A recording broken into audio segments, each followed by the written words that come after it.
Continuamos con nuestro curso de indicadores técnicos parte 2 y en este capítulo número 8 hablaremos del OBB. El OBB es un indicador de volumen, es un indicador de impulso que utiliza información de flujo de volumen para ayudar a los traders a predecir los cambios en el precio de los instrumentos, de los activos. El OBB refleja la forma en que el sentimiento de la multitud predice los resultados del mercado alcista o bajista. Fue diseñado por Joseph Granville en 1963. Este es un indicador de mis favoritos. De verdad que de la mayoría de indicadores técnicos que hemos estado mirando, el que más uso particularmente es el OBB. ¿Por qué? Porque el volumen es un dato muy importante. No solamente hay que aprender a leer el precio, sino que también hay que aprender a interpretar el volumen, porque en muchas ocasiones, o mejor dicho, en ciertas ocasiones, nos va a dar información relevante. Pero hay ciertas normas en lo referente al volumen que tenemos que entender. Primero, si la demanda es mayor que la oferta, el mercado obviamente va a subir. Si la oferta es mayor que la demanda, pues el mercado cae, el precio cae. Ahora, si el precio sube y el volumen también está aumentando, entonces existe buena probabilidad de que el precio siga subiendo. Ahora, si el precio sube, pero el volumen va disminuyendo, el volumen negociado va disminuyendo, entonces significa debilidad. Y eso puede implicar que el precio está perdiendo fuerza y podría haber un giro, una caída. Es como una pequeña señal de alerta. Ahora, si el mercado cae, el precio está cayendo y el volumen sigue aumentando, es posible que el precio siga cayendo porque todavía hay un volumen y mucho interés por vender probablemente. Pero si el mercado está cayendo, el precio cae y el volumen poco a poco va disminuyendo, implica que la debilidad del precio del mercado podría estar terminando y pronto podría haber un cambio de tendencia bajista a alcista. Estos son una serie de conceptos que hay que tener claro. Ahora, el OBB es un indicador acumulativo. Esto significa que siempre que hay un cambio en el precio del instrumento, el volumen se ajusta en el acumulado del OBB. Por ejemplo, si el precio aumenta, si el precio está subiendo, el volumen se suma al OBB. Pero si el precio está bajando, el volumen negociado se resta del OBB. ¿Ok? ¿Cómo calculamos el OBB? Bueno, la fórmula del OBB es OBB previo más menos el volumen de operaciones. Imaginémonos una empresa que empieza a cotizar en bolsa el día 1. Es una empresa que ese día su acción cerró a 100 euros. Ese día tuvo un volumen negociado de 10.000 euros. Se negociaron 10.000 euros de acciones de esta empresa. Por tanto, ese primer día el OBB sería ese volumen, el volumen que se negoció. 10.000 euros. El día 2, el precio al cierre subió y cerró en 105. Como el precio subió, entonces el volumen de ese día, que fueron 14.000 euros, se suma al OBB anterior.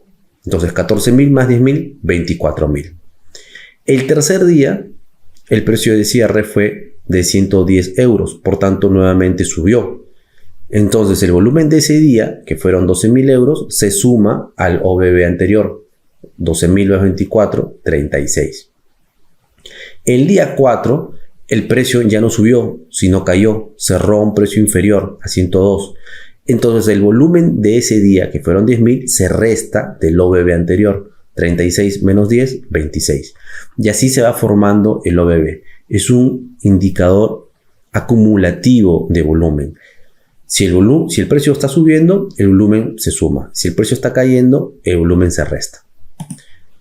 La mejor forma de utilizar el OBB es a través del uso de las divergencias entre precio y volumen.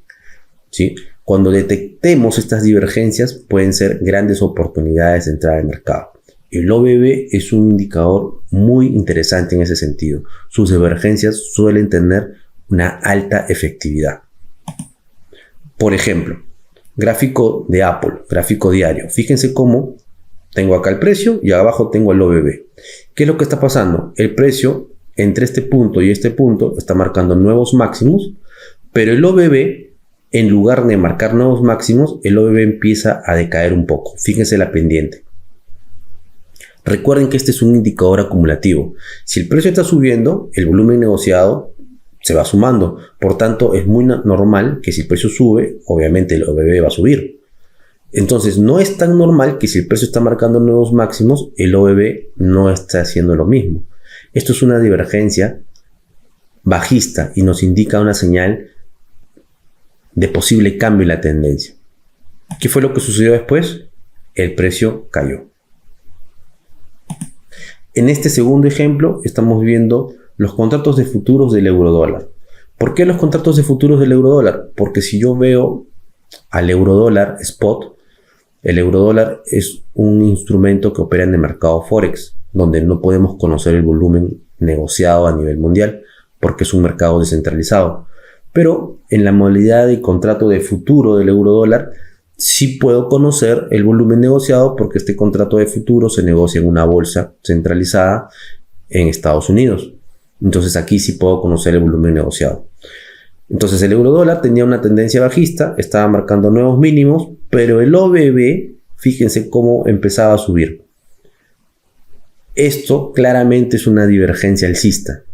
Hay una diferencia en las pendientes muy notoria. Esto es una alerta de cambio de tendencia. ¿Qué fue lo que sucedió después? El precio empezó a subir. ¿Por qué las divergencias entre el precio y el OBB son mejores que las divergencias que hemos visto anteriormente? Por ejemplo, con el MACD o con el RSI. Porque principalmente aquí estamos comparando dos variables diferentes. Precio, aquí arriba, y aquí abajo volumen. Son dos variables totalmente diferentes. Por tanto, estas divergencias suelen tener mucha mayor efectividad en el tiempo.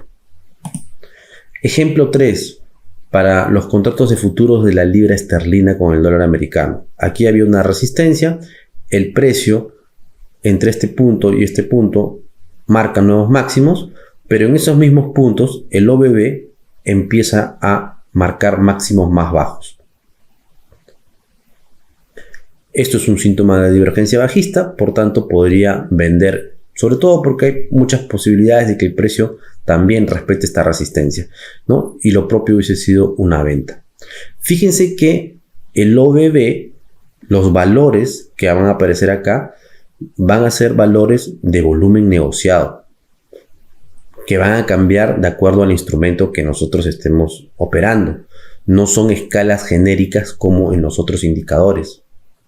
Esto es importante. No es relevante analizar estos valores.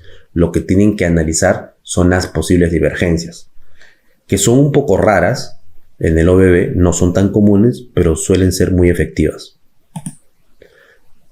Y aquí podemos ver lo que pasó luego con la libra esterlina, ¿no? Volvió a subir, se apoyó en la resistencia y luego cayó con fuerza. Bien amigos, espero que todo haya quedado claro y nos vemos en el próximo video.